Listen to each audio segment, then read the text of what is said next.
All right, to get us more on this, our correspondent Vikas Sarthi is joining us. Vikas, good morning. We've given a broad outline of the legislative agenda that is to be taken up in both the houses, but I would want you to explain in detail to us what are the criminal laws that will be taken up for consideration and passage today. We tell our viewers that Home Minister Amit Shah will introduce the 3 revised bills. Can we get more details on this, please?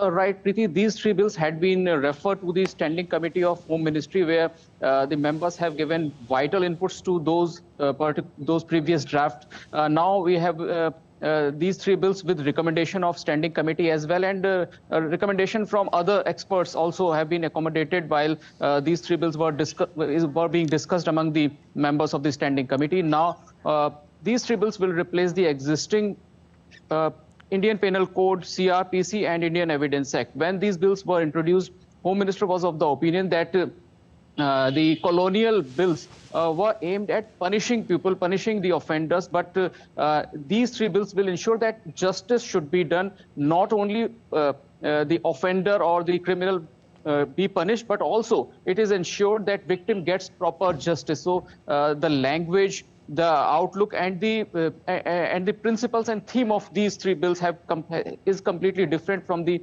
previous bills.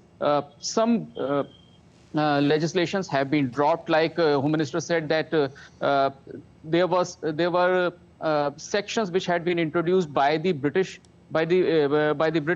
Empire, or you can say the colonial empire, to meet their expectation, to fulfill their agenda. Those particular sections have been dropped, which have become irrelevant with the passage of the time. In fact, more than 15 hours have been allotted for discussion on these 3 bills, and we expect that the reply of Home Minister will be in next week, since tomorrow on Friday there is a private member bill in both the houses, and in fact Lok Sabha will also take private members bill. All right. Minister will reply on discussion in next week. All right, Vikas, also we tell our viewers that in Rajya Sabha, the Home Minister will move the Jammu and Kashmir Reorganization Amendment Bill and also the Government of Union Territories Amendment Bill 2023. Now, if passed, these bills will prove to be game changer because it will lead to 33% of reservation for women in Jammu and Kashmir and Puducherry legislative assemblies, isn't it?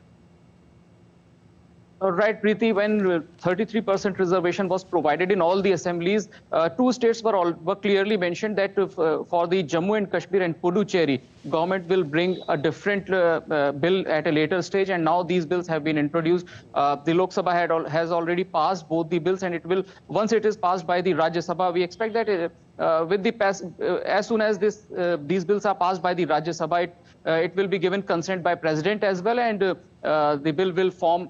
The bill will become an amendment act. So by that act, Jammu and Kashmir Legislative Assembly and Puducherry Assembly, both are union territories with the assemblies, will also get 33% reservation as being provided by the Nari Shakti Vandan Adhiniyam.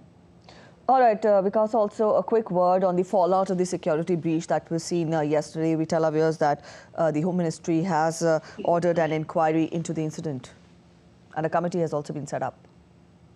Right, Preeti. So we saw a number of meetings yesterday. Not only different agencies held a meeting within the premises of Parliament, but also there was an all-party meet which was headed by the Lok Sabha Speaker, and members have already raised their issues. Some members suggested that for the time being, the visitors' pass must be suspended unless the security audit is completed by the investigating agencies. As you just mentioned, that Home Ministry has set up a high-level inquiry and has in fact formed a committee. So this committee will give its recommendation. But later on, the Parliament is also looking at it from their angle also. So a table related to this security breach will also be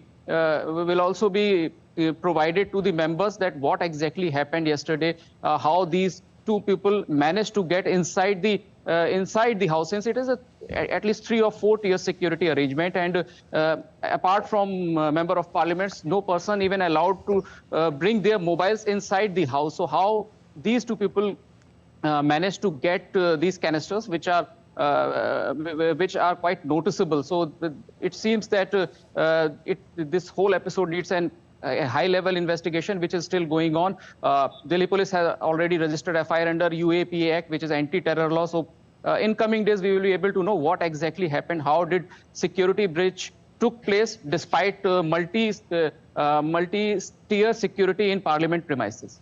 All right, Vikas, we leave it here. Thank you for joining in with those details. So that was our correspondent Vikas Sarthi spelling out more and helping us understand the legislative business that is to be taken up in both the houses today.